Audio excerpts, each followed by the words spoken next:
Today we'll be kicking off our long-term simulation here in our New York Knicks, MyNBA franchise, here on NBA 2K23. I know it's been a little while since the last episode. I do apologize about that. I also did warn you guys during the last episode that would be the case. Before we get started, though, I real quick want to talk about NBA 2K24 because the game is very quickly and quietly approaching. We are only 12 days away from the release of the new game, and I have not yet started the process of deciding who my 2K24 team will be. So because of that, we're going to try to decide pretty quickly. Within the next day or two, I will be announcing the 10 teams I am considering for 2K24 in my Discord server. The link to that is in the description. From there, I'm going to have a preliminary vote to narrow those 10 teams down to around 4 or something to try to figure out which teams are going to go on the poll on the YouTube community page, which will ultimately help me determine which team we are going to do. Our focus now is on the Knicks and the Timberwolves as we go through the long-term sim here over the next 5 seasons. That's how much we'll be going through today. The Knicks have won back-to-back championships over the Rockets, and the goal is to try to truly turn this Knicks team into a dynasty, while on the flip side, we try to turn the Timberwolves into one of the best teams in the Western Conference. So it should certainly be interesting to see how these next 5 seasons end up, as we're going to be trying to build 2 teams rather than 1. We'll start with the offseason here in 2028. Got a lot of big-name retirements, including KD, Jimmy Butler, Nikola Vucevic, Paul George, Kawhi Leonard, Chris Middleton, and others.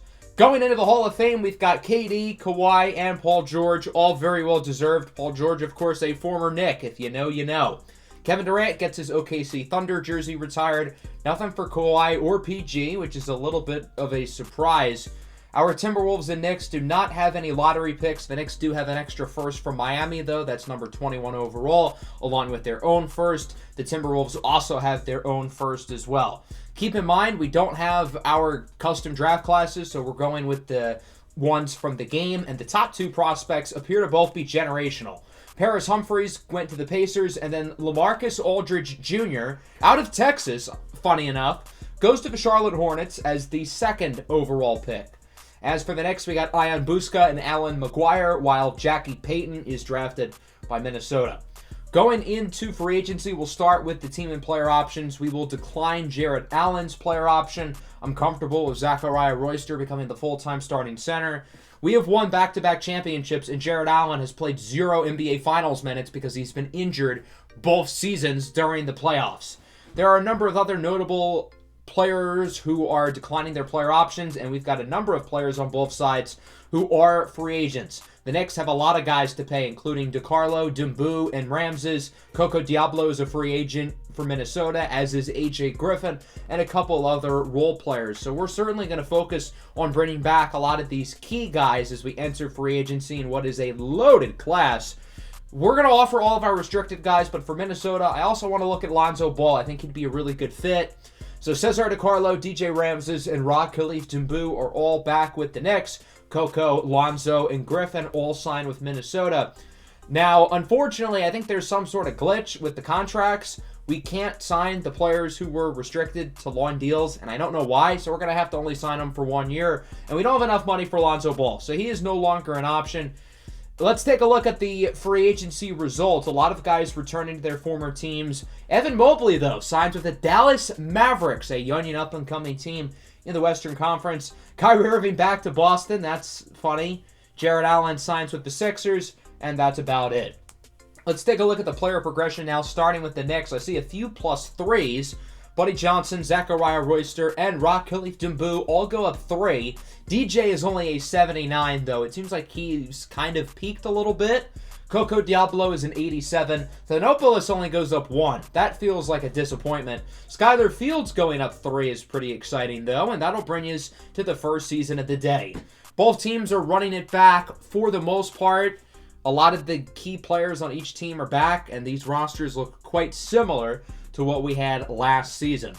We are going to change things up in the rotation for Minnesota. We're going to have Skylar Fields start at the 1 and Markelle Fultz come off the bench as the 6th man, with Coco Diablo playing the 2. Up to the trade deadline here, the Knicks are 31-23, playing fine. Minnesota also playing fine at 33-22. They are the 7th seed in a loaded Western Conference. The East has been better than the West over recent years. Clearly, that's not the case this season. Let's take a look at the all-star teams. Not a lot of representatives for our squads. It's only Jason Tatum, who was on Darius Garland's team. Let's simulate to the end of the season now. We don't have any trades or contract moves that we want to make. Imani Juno wins the MVP for the Washington Wizards. To think that the Knicks passed on him not once, but twice for DJ Ramses and Coco Diablo. Obviously, those guys are really good, but they are not Imani Juno good, clearly. LaMarcus Aldridge Jr. wins the Rookie of the Year. Here are the other awards as we take a look at the All-NBA teams. No Knicks or Timberwolves on either of the 3 All-NBA squads. That's a disappointment. We would get Apollo Thanopoulos on the All-Defensive Second team, but other than that, no love for our 2 teams. Minnesota ends up as the 5 seed, while the Knicks are the 3 seed. New York finishes with a record of 49-33, certainly a downswing from the past few years, while Minnesota goes up to 53-29. Tatum and Edwards lead the way for the Knicks. Buddy Johnson also averaging over 20 a game. He is really developing into a young star. As for the T-Wolves, a lot of the same, similar numbers for Thanopoulos, Diablo, and Jamison Xander. Skylar Fields did have a breakout year, though, with his new role, averaging close to 16 and 8. Let's take a look at these first-round matchups. We'll start with the Knicks, who are facing off against the Baltimore Red Tails here in the first round.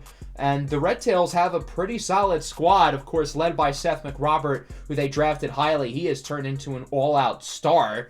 And then Minnesota will face off against Utah, who, of course, is led by Christopher Killebrew, the big man, the generational prospect who was picked all the way back in Season 1. Anthony Edwards gets hurt pretty early on, and things are not going very well for the Knicks. The Timberwolves lead Utah 3-0, but times are not fun right now in New York. We're having DJ Ramses come off the bench. It's something that I've flirted with in the past. We're going to try it here, having Rod Khalif Doumbou start at the 2. The Knicks would lose Game 4 as well, so we're going to simcast Game 5 to try to right our wrongs. We start the game off strong, but the Red Tails are building a lead. We would come back, but it seems like Baltimore is in control, and ultimately the Red Tails are going to finish off the job, eliminating the Knicks from the playoffs, and we will have a new champion this year. Last year in the Sonic series, I think we won like 17 or 18 championships in a row. I don't remember the exact number. It was a lot. And I guess we're not going to do that here with the Knicks. Minnesota does make it through their series, though, and they will get to face off against the Houston Rockets in the second round. A rematch from last year in the second round. The Timberwolves led 3-1 and obviously lost. So hopefully we can do a little bit better, and we are up 3-1 again. Will we blow it for a third consecutive time? Will we lose Game 5, but we win Game 6, and we're going to the Western Conference Finals against the Dallas Mavericks. That's an interesting opponent. The Mavericks for a while were really bad. They traded away Luka Doncic, and now they're really good, led by Evan Mobley and Osvaldo Ledo. Quite the duo. The Mavericks would win Game 1, though, and Game 2, and Game 3. What is happening? Apollo Thanopoulos is going to be out for Game 4. Things are looking disastrous here for Minnesota. We'll see if we can at least avoid the sweep. Close game here in the fourth quarter. The Mavericks are building up a little bit of a lead, and they'll get the job done. The Mavericks sweep Minnesota. They're going to the finals, and they did this without Osvaldo Ledo. He got injured 10 minutes into Game 1. This was Evan Mobley carrying the show pretty much, and the Mavericks will face off against the Wizards led by the MVP, Imani Juno. They've also got Percy Butler. Malik Porter, one of their key wings, is injured though, and he will not return. So we'll see what happens here as the Mavs win games 1, 2, 3, and 4. The Mavericks sweep through the Wizards. Evan Mobley just won 8 consecutive playoff games on his own. What an incredible run from Evan Mobley to win the finals without his second option, Osvaldo Ledo. The Mavericks did not miss a beat with Ledo injured because of gas. I guess he had a farting problem.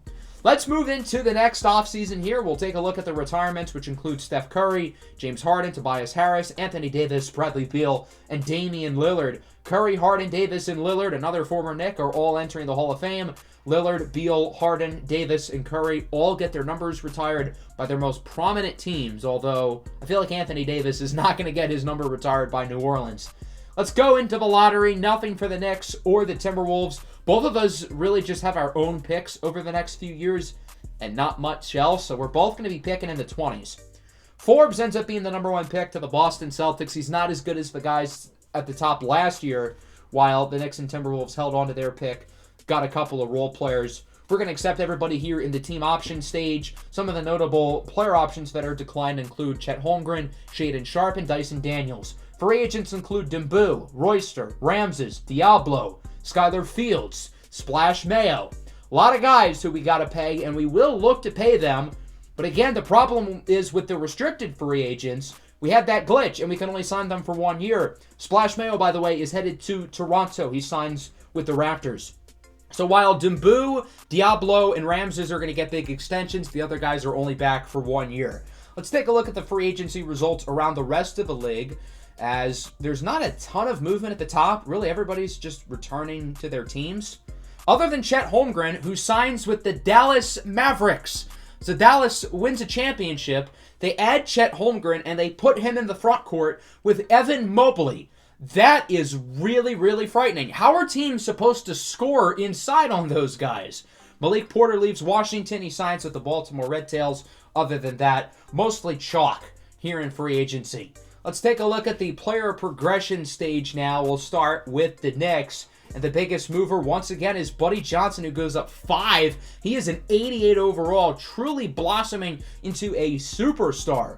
Royster and Dembu go up 2, while Chris Mankis goes up 3, and DJ Ramses stays at a 79 overall. He has not improved in like 3 or 4 years. Another disappointing player progression stretch for Apollo Thanopoulos. He only goes up 1 again. He may not be the generational talent that we thought he was. So here's a look at both lineups, starting with the Knicks. We will go with DJ Ramses off the bench. Buddy Johnson is too good to have with the second unit at this point, and we have got some nasty scores off the bench with Ramses, Dembu, and Mankis. As for Minnesota, pretty similar as last year. For the most part, both teams are running it back. We'll see if it pays off, as we'll be simulating up to the trade deadline here in the year 2030. That's how far along we are. So things are going well for the Knicks. We are 37-18, playing some great basketball, one of the best teams in the league. We are third in a very talented Eastern Conference, while the Timberwolves are currently in 5th. As for the All-Stars, Jason Tatum is there, and that, again, is it. Apollo Thanopoulos did make it, though, as a reserve All-Star later on due to injury. Adeyemi Onuaku wins the MVP for OKC, the former number 1 pick in the second draft of the series. Boris Forbes, the number 1 pick this year, wins the Rookie of the Year. Speaking of number 1 picks, Zachary Archibald wins the Defensive Player of the Year. As we take a look at the All-NBA teams, it's now just a lot of the prospects who we've seen in this series making the All-NBA teams, and not many real players. Jason Tatum might have been the oldest guy on any of those All-NBA teams. He would end up making the 3rd team, as the Knicks end up finishing as the number 1 seed, while the Timberwolves are the 5th seed. The Knicks are playing really good basketball. We finished with the best record in the league, 58-24. We also had the best point differential. Buddy Johnson took another leap up. Tatum played well again. It seems like the scoring was very balanced across the board. As for Minnesota, career high for Coco Diablo. Skylar Fields with 19 and 12. My goodness, was he impressive. Apollo Thanopoulos, though, his numbers really have not gone up. He is kind of just what he is, which is a really good player, but I'm not sure what the ceiling is. So the Knicks will face off against the Nets in the first round. They still have Malik Murray and Bam Adebayo. And the Timberwolves get to play against Dallas with Evan Mobley and Chet Holmgren. I'm curious to see how we're going to score inside. Clearly not well, because the Timberwolves are down 3-0.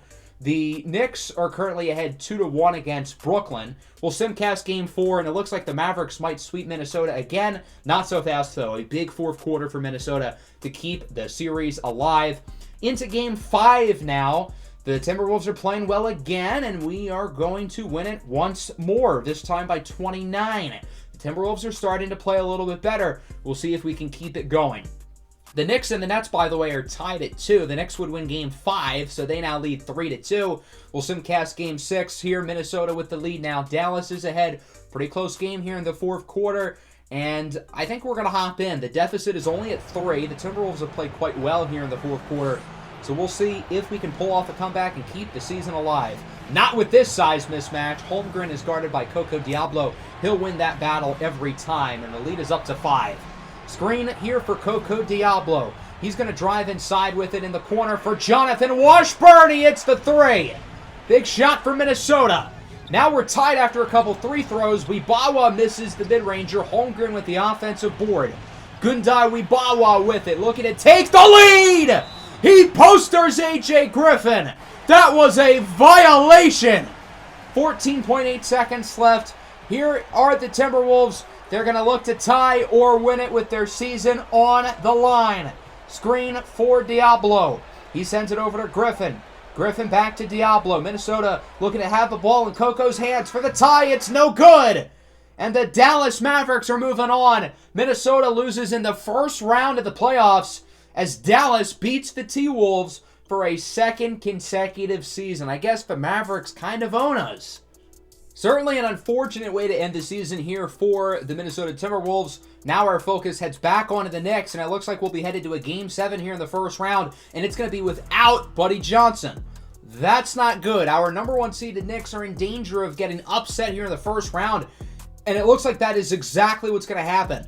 The Nets dominate. They win this game by 29 points. So the Knicks and the Timberwolves both do not make it out of the first round.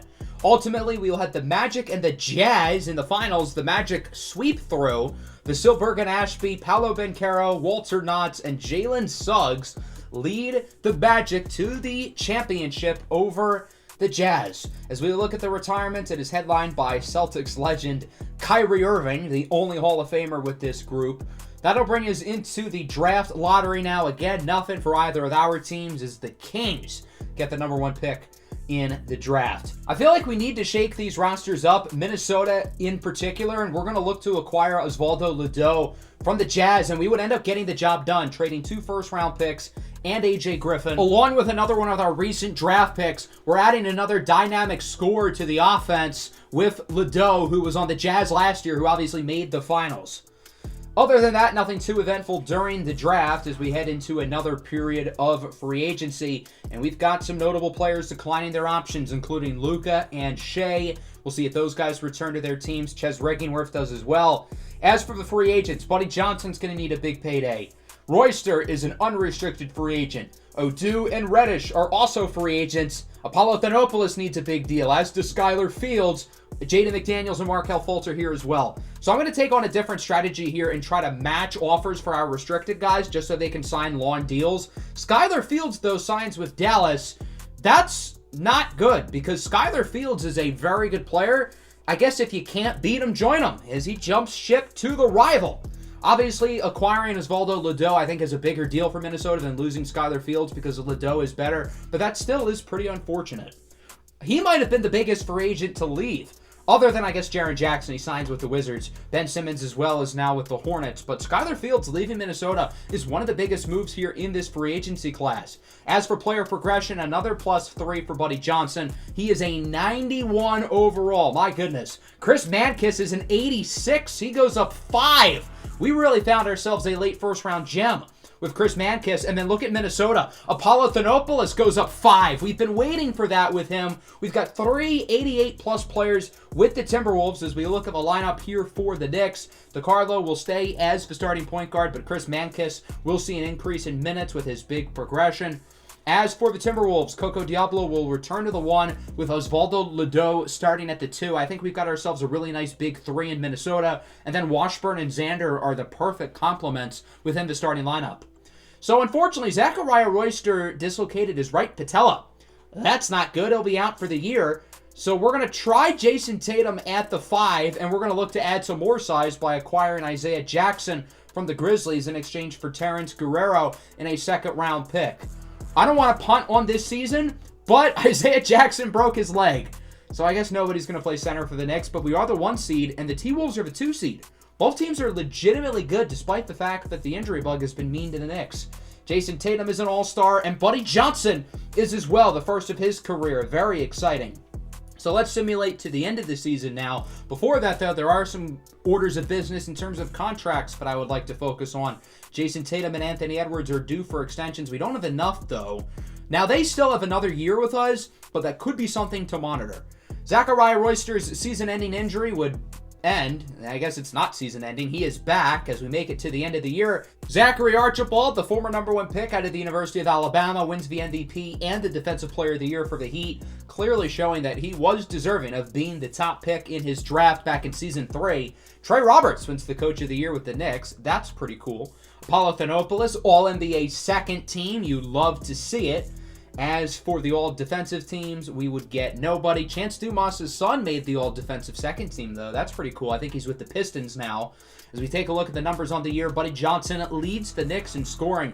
I think at this point, Buddy Johnson might be the best player on the team. As for Minnesota, Osvaldo Ledo leads the way in terms of scoring. Thanopoulos and Diablo both average double-doubles. Jamison Zander also impressive, too. So the Knicks will rematch with the Brooklyn Nets here in the first round, hoping to get revenge. They still have Murray. They still have Adebayo. And the T-Wolves will face off against the young and up-and-coming Phoenix Suns, led by the dynamic duo of Johnny Conchery Jr. and Calvin Banks II. And they've got some good depth on their bench as well. We'll simulate through the first 3 or 4 games, and things are going well. Minnesota leads 3-0. The Knicks lead 3-1. Life appears to be good. The Timberwolves would end up sweeping the Suns, and the Knicks win in 5. So that'll bring us to the second round. Both teams still alive. The Knicks will face off against the duo of LaMelo Ball and LaMarcus Aldridge Jr. in Charlotte, while Minnesota will face off against the Houston Rockets. Once again, the Rockets still are pretty much the same team that they have been throughout the entirety of the last few years. The Knicks lead 3-0. They're doing well. The Timberwolves trail 2-1, though. We'll see if Minnesota can look to pick things up as Apollo Thanopoulos suffers a right foot stress fracture. He is out for the year. That's not good. So Mark Williams is going to start at the 5, and Christy Dalsa will move into the starting lineup as well to add some size. The Timberwolves would win their next game, though, as the Knicks sweep Charlotte. But right now, all hands on deck in Minnesota. We lose Game 5. We're going to simcast Game 6. The Rockets have the lead. We're going to bounce back, though, and it looks like we're going to hold on. Osvaldo Ledo played well. Diablo with a 26, 15, and 12 triple-double. And now we're hopping into Game 7. Can we win it without our star big man? It looks like we might. Now, the Rockets are keeping it close. They have the lead. It's now a one-point game with 3 minutes left. We're going to hop in and try to win it here for Minnesota to bring them back to the Western Conference Finals for a second time in 3 years. Up the steal, Green to Alistar Gates. He's in for the layup, and the Rockets are ahead by 3. Here is Diablo with it, looking for the screen. Coco Diablo, midi is good. And the lead is back within 1. 141-140. Jalen Green on the ground in pain. 5-on-4 opportunity. Diablo is doubled. There's going to be 2 guys open. Washburn misses the 3.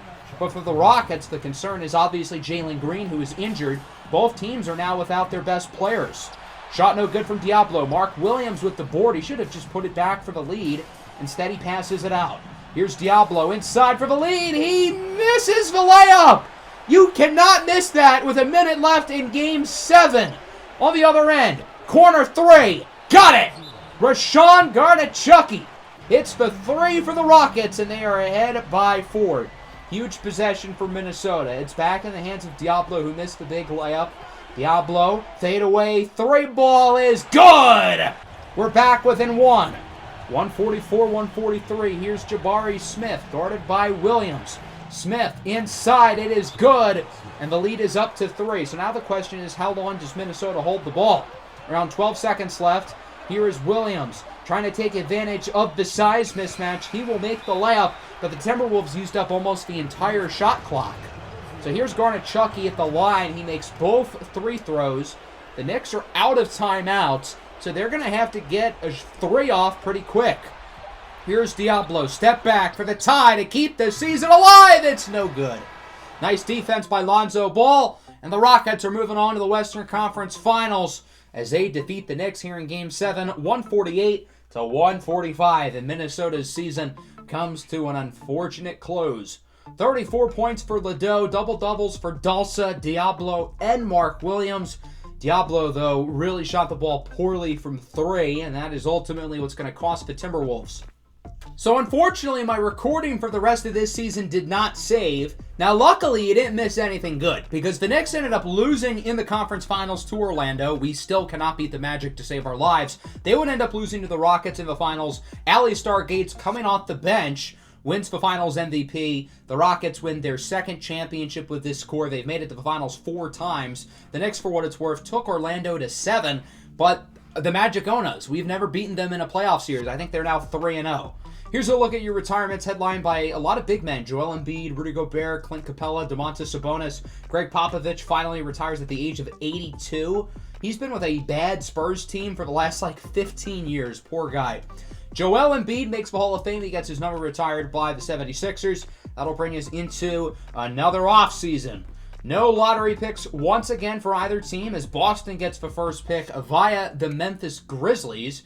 So the Celtics get the number 1 pick for the second time within the last 3 years. They should be pretty good soon as they select Jawan Sessions with their selection.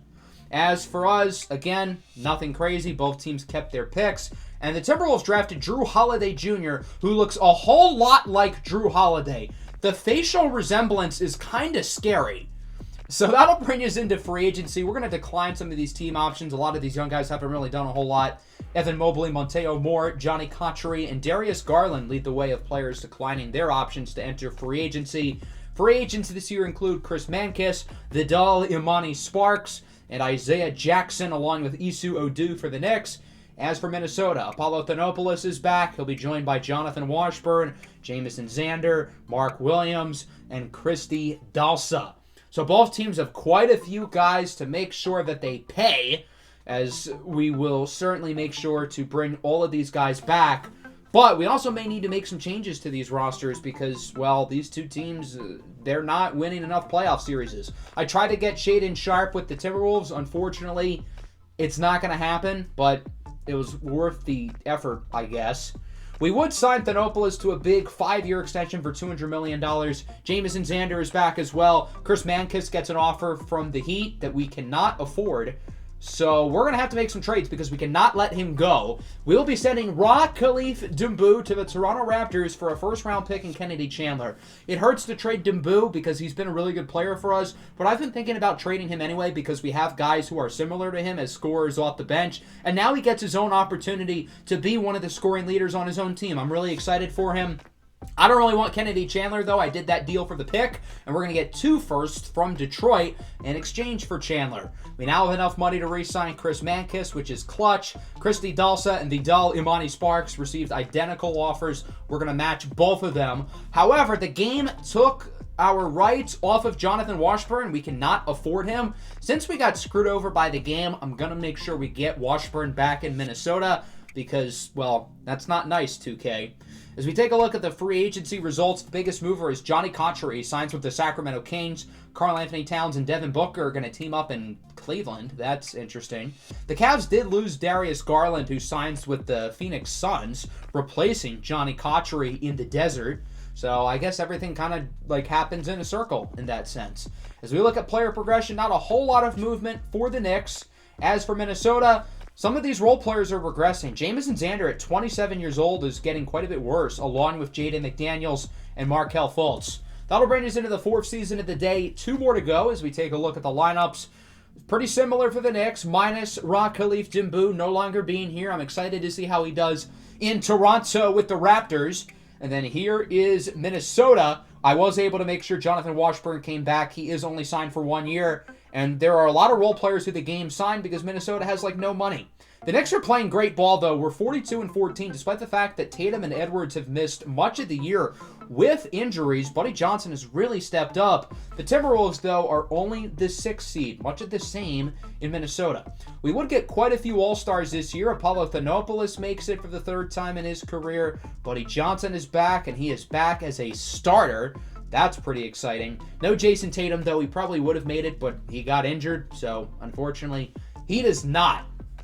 But let's talk about this Minnesota team because we've been running it back for a while, and we kind of feel like the Sixers or the Clippers in real life in the sense that we know we have a good team, but we can't get them over the hump. I don't want to make any big moves with them in the deadline because I think it's a good roster, but I'm kind of stuck with Minnesota. I don't know what to do. Tatum and Edwards will be extended with the Knicks. We don't have enough for DeCarlo, but again, it's fine. He has 2 more years left, so we're not going to worry about it. Chris Mankiss dislocated patella. That's not good. We're losing a lot of scoring off the bench as Montejo Moore wins his 2nd MVP with the Seattle Sonics. He won it back in Season 6. Keep in mind, we are now in the 10th season total, 4th today, of course, as we take a look at the All-NBA teams. Trae Young makes it. He's the old man with all these young guys. Apollo Thanopoulos makes the All-NBA 2nd team. And Coco Diablo, who still has never made an All-Star team, makes the All-NBA 3rd team. Thanopoulos makes the All-Defensive 2nd team as well. As we take a look at how the season ended, the Timberwolves dropped to 10. Not good. The Knicks ended up staying at 1, though. They went 60-22. But what the hell is going on in Minnesota. The Eastern Conference, as you can tell, is clearly bad. Only 5 teams finished above 500. Minnesota would have been probably the 5th seed in the East. But still, 42-40, the 10th seed, that's unacceptable. Point blank, period. As we take a look at the stats on the year, Buddy Johnson continues to be the best player on the Knicks. Chris Mankis was second in scoring. He averages 22 and 9. DJ Ramses had a bounce-back season. Last year, he was not very good. This year, he was a lot better. In Minnesota, much of the same. The big three continues to produce, along with Jonathan Washburn, who also averaged over 20 a game. And in Toronto, Rock Khalif Doumbou played as I expected. He averaged 21 a game, along with 7 boards on great shooting. Happy to see him really getting an opportunity as a key scorer. So let's hop into these playing games for the Knicks, starting off against Memphis, who does not have Ja Morant available. He is hurt. Very close game, though. We're up by 1 with 18 seconds left. I feel like we got to hop in. The season's on the line. So, Minnesota has it on an inbound. Coco Diablo, I guess, is banged up, as you can see by the little injury symbol. He'll be fouled and will go to the line to shoot 2. First one is good. Diablo having a great game, 24, 14, and 6 in the face of elimination, as the second one is good as well. And the Timberwolves lead it by 3. Memphis is going to have to get a quick shot off. Ty Washington's 3, no good. Rebounded by Thanopoulos, but it's intercepted. Dios Eterno misses the 3, but then the Grizzlies get the putback, and we are back within 1. What a boneheaded play by Apollo Thanopoulos. Diablo goes back to the line. He makes his first free throw. Second one good as well. Clutch free throw shooting from Coco Diablo, as it is a 3-point game. The Grizzlies are going to have to heave one up. Ty Washington for the season. It's no good. And Minnesota wins play-in game number 1. They've still got one more to go, though, if they want to grab that 8th seed. Tegan Crouch with 47, not enough to carry the Grizzlies. Jonathan Washburn leads the way with 35. Diablo was great. Sore right knee's not going to keep him out. Ledoux with 27. Thanopoulos, a defensive anchor. And now we will get a rematch with the Utah Jazz. It's a revenge game for Osvaldo Ledoux, who was with the Jazz for a season a couple years ago. Ledoux has gone to almost every small market team in the Western Conference. He's been with the Kings, the Jazz, Minnesota, and he drops 33 in a 50-point blowout. Very fun. So Minnesota gets the job done here in the play-in, but now we've got to face off against the Sonics, who are really, really good, while the Knicks are going to face off against a young Boston team with 2 former number 1 picks, including Boris Forbes, who's developed very nicely. He's an 87 overall. And then the Sonics are very good. They have 3 90-plus players. Monteo Moore, Josh Giddey, and Noah Kogan is a scary big 3. And Jamero Jetson off the bench, he's really good. A.J. Griffin, former Timberwolf. R.J. Barrett, still chilling in the league as a role player. He was with New Orleans for a while. Obviously, we traded him for a pick that ended up being Buddy Johnson. So that ended up being a really good trade. Chris Mankis is back healthy, which is good. And it's been as expected. The Knicks are taking care of business, and the Timberwolves are not. Here in Game 4, the Timberwolves are looking to avoid the sweep, and it is not going to happen. Minnesota swept here in the first round by the Sonics, although the game does look kind of close, but we would not get the job done. This Minnesota team is so confusing because they've got so much high-end talent. I think it's the depth that has really held this team back. We've got 3 all-star caliber players, and Jonathan Washburn's really good too. But we need better role players on this team if we want to contend Minnesota for a championship. The Knicks are moving on to the second round. They'll play against the Miami Heat. The Heat's roster is not great, but they have Zachary Archibald, who is great. Best defensive player in the league. He might be the best player in the league, period. But we are handling business as expected. And then Zachariah Royster tears his Achilles. That's not good. So the Dalamani Sparks is going to start at the 5. This feels very reminiscent to our first title when Jared Allen tore his Achilles, and then we have young Royster who has to play the 5 and isn't all that experienced as a center. Now Royster tears his Achilles, and the Dalamani Sparks is in the same boat. We would win Game 5, though. We'll play against the Hornets again with LaMelo Ball, LaMarcus Aldridge Jr., Ben Simmons, and Amonte Stewart. This is a very, very solid squad. We lose the first game, but we're starting to play well. Tied at 2. We're going to simcast Game 5, even though it's not an elimination game. This is a very pivotal game. Both teams would like to take a 3-2 lead. It's close, but then we would run away with it in the fourth quarter, outscoring them by 21. Buddy Johnson with 44 points on ridiculous shooting. Chris Mankis played very well, too. That'll bring us into Game 6. Can we finish off the job? We have a pretty big lead. Charlotte's making some noise. Can the Hornets possibly come back? It doesn't look like it. The Knicks are moving on to the finals, and they'll be facing off against the Houston Rockets. 35 for Mankis, triple-double for Buddy Johnson. Those two guys continue to be our best players. Now, Cesar DiCarlo is injured, it looks like. He is going to miss a week or two and will be unable to play through his injury, and it's unfortunate because he's been very good throughout the playoffs. And fun fact with DiCarlo, he has not missed a game in the entire episode. For a guy who had medical as his clear red flag entering the league, the fact that he has not missed a game through nearly 4 seasons is insane. But let's hop into the finals. We're going to rematch with the Houston Rockets. These two teams are very similar to the teams that played against each other in the finals 4 or 5 years ago. These two teams played against each other twice. The Knicks won both times. We'll see a third time's the charm, and the Rockets can get the job done. Doesn't look like it. We steal 2 on the road. The Rockets win Game 3, but then we win Game 4. The Rockets finish with a better record than us this year. I feel like they're the better team on paper. But the Knicks are playing really well, and it looks like we're going to win this game too. Oh, the Rockets, though, with a big fourth-quarter comeback. They've outscored us by 19. This one is not over. The Knicks looking to win the finals here in Houston as Sparks gets the lob off the assist by DJ Ramses. It's a 4-point game. Big slam by Vidal Imani Sparks, who's had a great Game 5. Jalen Green, pull-up jumper is good, and the lead is back within 2. Lonzo Ball will be fouled on the next possession. He goes 1 for 2 from the line. The Knicks are going to hold on to their lead. Here's Mankis. He has 41 and 11. Up with the slam. Chris Mankis is him. He now has 43 points, and he's missed like 2 shots all night. Here's Jalen Green with it, guarded by Edwards. He will make the hook shot. Nice play by Jalen Green, and the lead is back within 1. Jaden Lewis-Cameron for the lead. No good. Great defensive stop by Ramses. On the following possession, Chris Mankis. Step back. He's doubled. Somebody's going to be open. It's Ramses who hits the jumper. And the Knicks lead it by 3. Here is a stolen pass by Ramses in transition. Ramses over to Buddy Johnson. He's doubled. Back to Ramses in the corner for Mankis. Mankis. He will be doubled and eventually fouled. Successful possession so far because the Knicks were able to waste quite a bit of time. Mankis now at the line, makes the first one. He's up to 44 and 12. Talk about a performance here in an elimination finals game. As he sinks the second one, he's up to 45 points, and the Rockets got to make a shot quick. Here's Jalen Green off the screen. Green pulls the 3. No good. Tatum grabs the board. He's fouled, and that might just about do it. The New York Knicks will win their 3rd NBA championship as they defeat the Houston Rockets 139-132. Mankis is the one who fittingly is the last one to touch the ball. The Knicks have won 3 championships in this series with this core. All 3 of them have been against the Houston Rockets. Just like how the Magic own us and the Mavericks own Minnesota, we can say that the Knicks own the Rockets. This Knicks team was unable to win a championship over the last 3 years, but they were able to show the basketball world that they still have what it takes to win a title after not winning one over the last 4 years. Tatum fired up. He wins his 4th NBA championship. That'll certainly help out his Hall of Fame resume. And we might be talking about even more than Hall of Fame at this point with Jason Tatum and his long, sustained success over close to a decade and a half at this point.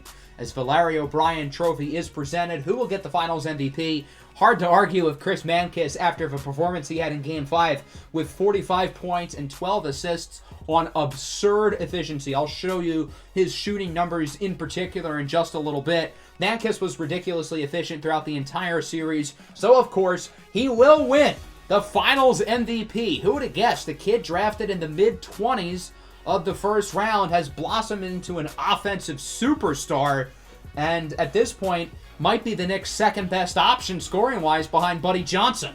He went 17 of 20 from the field and 8 of 10 from 3, and if you look at his percentages through the entire series, he averages 34 and 12, 68% from the field, and like 64% from 3. That is absurd. Buddy Johnson, 29 and 11 in the playoffs. Tatum was great, Edwards was great, DiCarlo was great when healthy, as this Knicks team wins another title, which is very exciting. So we've got to see if we can get Minnesota to get to the top of the mountain as well, as that'll bring us into the final offseason of the day. Andrew Wiggins, Miles Turner, Zach LaVine, Kristaps Porzingis headline the list of retirements, along with a few names who we know. That starts with Julius Randle, the former Knick, who's been a productive player for a decade and a half. Jared Allen won 2 championships with the Knicks, despite playing 0 NBA Finals minutes with the team. And then Markelle Fulton, Minnesota. He was cooked at this point, but he's been a solid guard over the last few years. Obviously, as Valdo Ledoux has been not just a replacement, but an upgrade. But Fultz has still been a good player. So remember the pick we got in the Rock Khalif Dimbu trade? Look at the left side of your screen. It's projected to be 3rd. It ends up falling to 6, which is unfortunate, especially because the top of this draft class is really good. There are 2 guys in particular at the top of the draft who look like studs, with Theodore Gibson and Bryce Lowry. The other name to watch down the board is Chris Middleton Jr., who also has a lot of facial resemblance to his dad, which is quite frightening. The Pacers have the 3rd pick, and I want to see what it takes to get it. Now, they're asking for, like, Chris Mankiss and Jason Tatum and Buddy Johnson. We're obviously not going to do that. We're going to try to trade just draft picks, and we would agree to a deal involving the 6th pick and 3 additional first-round picks, and we're going to pick Chris Middleton Jr. here at 3. The other 2 guys ended up going at 1 and 2, so we'll snag Chris Middleton Jr. instead. Like his dad, he's got a flamethrower of a jump shot, but I think he's going to have more long-term athletic upside. So Chris Middleton Jr. is the newest member of the Knicks. Osvaldo Ledoux declines his player option. He'll be entering free agency for Minnesota. That one is a no-brainer. We're going to look to bring him back. Cade Cunningham, Noah Kogan, and LaMelo Ball, along with Xavier McLeod, are some of the notable player option declinees here. So the plan for free agency is pretty simple with both teams. For the Knicks, obviously, we just won a title, and we don't have a lot of guys we have to pay. As for Minnesota, Ledoux is a free agent, Jonathan Washburn is a free agent, Jaden McDaniels is as well, and I want to add some actual good role players on this Minnesota team because we have really lacked depth.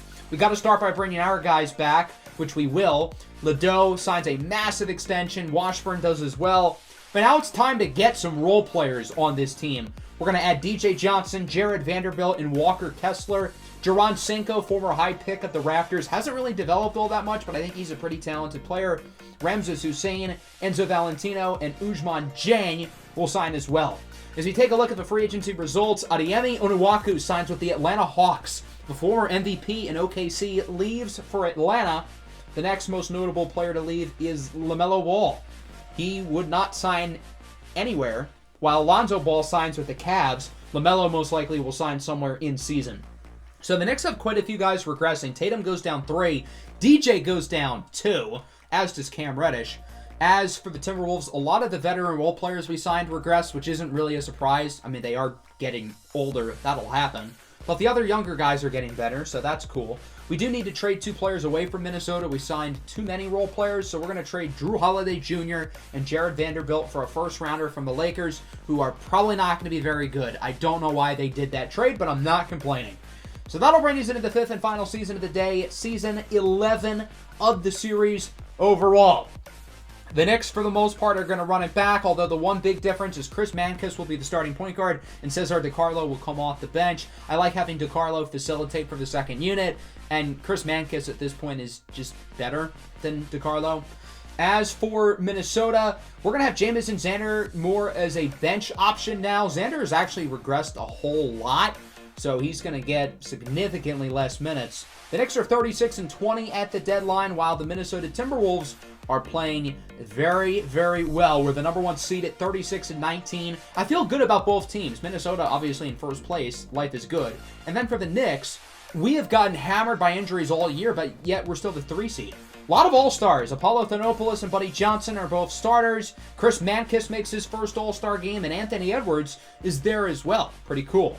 Let's simulate to the end of the regular season now. We do have some orders of business in terms of contract extensions we've got to work out. Cesar DiCarlo signs a new deal. He is back.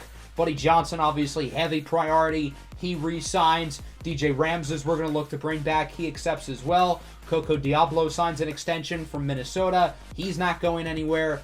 So let's make it to the end of the year as Zachary Archibald wins his 2nd MVP. He's the best defensive player in the league, and he also averaged like 30, 14, and 8. That's insane. Zachary Archibald is so good. Let's take a look at the All-NBA teams. Again, only drafted players at this point. That's how far along we are, other than Darius Garland. He's the only real person on the All-NBA teams. Apollo Thanopoulos makes one. Chris Middleton, All-Rookie 2nd team as well. The Knicks ended up finishing as the 3 seed, but Minnesota drops from 1 to 5. What happened in Minnesota? So the Knicks finished with 53 wins. The Timberwolves only 47. Not a great end to the season for the T-Wolves. Coco Diablo did miss some time, but still, that's a little concerning. Buddy Johnson and Chris Mankis both averaged double-doubles. Edwards was good. Tatum is regressing, but still good. Royster played well, too. As for Minnesota, our star players continue to produce, although a lot of their numbers are a little bit lower. Now that we have better role players taking up more shots, that'll happen. So let's simulate through the play-in tournament as Minnesota will face off against Charlotte again. They no longer have LaMelo Ball, but they do have Xavier McLeod now, and they still have LaMarcus Aldridge Jr. as well. As for Minnesota, we'll play against the Jazz once again. They are, of course, led by the big man, Christopher Killebrew, in his 10th NBA season. So let's take a look at how the early going of these series end up. Anthony Edwards breaks his toe. That's not good. What's also not good is that the Knicks are down 3-1. While Minnesota is tied with Utah at 2 apiece. So we'll simcast Game 5 here for the New York Knicks, who of course won the championship last year. We're looking to get 2 in a row, just like we did our first time around. Very close Game 5. Charlotte is up by 5 with 2 minutes to go, so we're going to look to hop in, complete the comeback, and keep the season alive. Tatum over to Buddy Johnson in the corner for Chris Mankis. Bang! Big 3 for Mankis. He has 32 points. Here is McLeod with it off the screen. Tough shot. McLeod buries the 3 for the Hornets. The lead is back up to 5. Here's Mankis inside. His pass is intercepted. Nihao. It's Ben Simmons with the steal. In transition to McLeod in the corner again. Xavier McLeod with another 3. The longtime San Antonio Spurs guard who signed with the Hornets in the offseason. Mankis heaves up a prayer for New York. No good. Tatum with the offensive rebound who get the putback. And the lead is down to 6. Ball is back in the hands of McLeod. Charlotte's going to say, let him cook.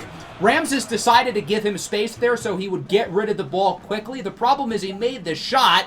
And that is what all she wrote. The Hornets win it 135-127. No back-to-back titles for the Knicks. Their season is over. Xavier McLeod with an unbelievable stretch over the final couple of minutes of this game, burying 3 triples to propel Charlotte to the win. So now our focus for the rest of the year is on Minnesota. We'll see if they can at least make it out of the first round. This Game 5 is super important. We're going to simcast it. I think this Timberwolves team has a lot of pressure on them because this core has not been able to get the job done in the playoffs. We can absolutely not afford to lose in the first round again. So we're going to hop in here. It's a 1-point game. Not an elimination game, but still must win as Coco Diablo gets the dunk. 3-point lead. Diablo is the smaller defender on him. That's Milos Jovic. Diablo, step back. Got it. The Timberwolves appear to be in a pretty good spot. They're up by 5, and they would ultimately hold on.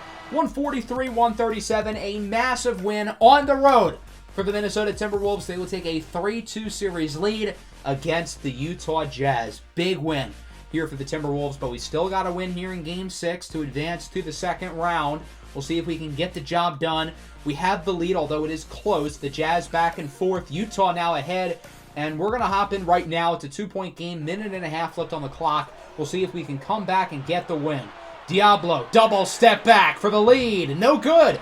Rebound is going to fall, though, off of the putback by the former Raptors guard, Jaron Cinco. Tie game at 132 with 37 seconds left. It's in the hands of Hayward for the lead. It is good. At first, I thought that was Gordon Hayward back in Utah, but if he was still in the league, he'd be like 40. It's definitely not him. Here's Apollo Thanopoulos for 3 in the lead. I don't really know why he shot that ball. Killebrew with the board. He'll hand it off, and that'll lead to a foul. It is Hayward at the line. First free throw is no good. The Jazz have like 4 white dudes on the floor. I would not point that out if it was any other team but Utah as he misses the second one. The Timberwolves can tie or win it on this possession. Thanopoulos with the ball. He's doubled. Ledoux open in the corner for the win. It's good! Osvaldo Ledoux wins it for Minnesota. They're going to the second round as they beat Utah's team of white dudes 135-134. A game winner for Osvaldo Ledoux to send the Timberwolves to the next round and eliminate the Utah Jazz. You do not leave Osvaldo Ledoux wide open. You'd think the Jazz would know that. Ledoux was here in Utah for a year. He was on the team that made it to the finals a couple seasons ago. So Minnesota's moving on, and it's not going to be against the number 1 seeded Clippers. Instead, it'll be against the Blazers, who get the upset in 7 games. Now, the Blazers are still really good. They've got a big 3 of Luka Doncic, Shaedon Sharpe, and Maximus Grand. I think they're better than your ordinary 8th seed, but Minnesota's really playing well. We win the first 2 games, we win game 4, and we take it in 5. So we're going to the Western Conference Finals against the Golden State Warriors, a young and up-and-coming team who obviously no longer have their core with Steph and all of them. They've got the dynamic duo of Shai Gilgeous-Alexander and Vincent Cherrytree, the latter of whom has really developed into a great player. They've also still got Jonathan Kuminga, the cum bucket. As we split the first 2 games, we win game 3 and game 4. What's going on in Minnesota? This team is a win away from the finals. It's not going to happen in game 5, though. Golden State gets the job done. This Minnesota team has blown leads in the playoffs before. We cannot get comfortable. Gotta win it in 6. We cannot let it go to a game 7. It's a close game. The Warriors had the lead for most of it, but it looks like Minnesota's going to get the job done. We end up winning by 5 with Thanopoulos winning the Western Conference Finals MVP. Ledo and Thanopoulos both play very well, and the Timberwolves are going to the finals against the Baltimore Red Tails. Of course, the Red Tails and the Sonics entered the league at the same time. I'm surprised that the Sonics have never made the finals. The Red Tails end up making it before them. Both the Red Tails and the Sonics have been consistently good throughout this series, and the Red Tails, of course, still led by Seth McRobert. They've got some other great players with Malik Porter and Pascual Baccaro. I think the Red Tails are better than us, so they should be favored, but we win game 2 and game 3 and game 4. Minnesota wins 3 in a row, and we are 1 away from winning the finals, and it looks like we are absolutely going to get the job done here. We're up big here in game 5, and we're going to hop in with a few seconds left for the final moments as the Minnesota Timberwolves. I didn't know if it was going to happen, but Coco Diablo's going to dribble it out, and the Minnesota Timberwolves are going to be NBA champions as they upset the Baltimore Red Tails here in 5 games to win it all. Both the Knicks and the Timberwolves had a very challenging episode today. They had some rough stretches, but a very happy ending as the Knicks win the championship last year. Minnesota now wins it this year. I didn't know if this core had what it took. I thought our big 3 of Coco Diablo, Apollo Thanopoulos, and Osvaldo Ledo was good enough, but we hadn't consistently seen this team play well in the playoffs. We had a big offseason signing some key role players, and clearly that was enough. Thanopoulos high-fiving a fan. He's a champion. Coco Diablo is a champion. Osvaldo Ledo is a champion. Who's going to win the Finals MVP now is the next question as the Timberwolves hoist up the Larry O'Brien Trophy for the very first time in their franchise's history. Minnesota has never won a championship before until right now. Hold that trophy up proudly. The Timberwolves get the job done, and the Finals MVP ends up going to former New York Knick Coco Diablo, who's going to hold up the Finals MVP trophy, getting some pats on the back from himself. Don't let the conspiracy theorists say this. I know somebody in the comments is typing out, is Coco Diablo vaccinated? I can already see it. So the Timberwolves get the job done. Coco Diablo wins the Finals MVP. A very cool way to end off the episode. Diablo averages 22 and 11 on really solid shooting. And Minnesota has won it all. Thanopoulos, Ledo, and Diablo all playing very well throughout the playoffs. Our big 3 really producing. And all of these guys are now NBA champions. So now I know this Minnesota team has what it takes, and there's still time to win more. Coco's only 28. Thanopoulos is only 26. And there's still plenty of time for the Knicks as well. Buddy Johnson and Chris Mankus are developing into stars. Tatum and Edwards are still good. DeCarlo, Royster, and Ramses are still kicking as well. We'll see how those guys will get through the next probably 5 seasons of their career in the next episode, and then the following episode after that will be the series finale. We'll go as long as we need to there until everybody retires. So that'll wrap up the episode. I hope you guys enjoyed it. I know it was a long one, but there was a lot to go through, of course. Make sure to leave a like and subscribe to the channel if you are new. Peace out.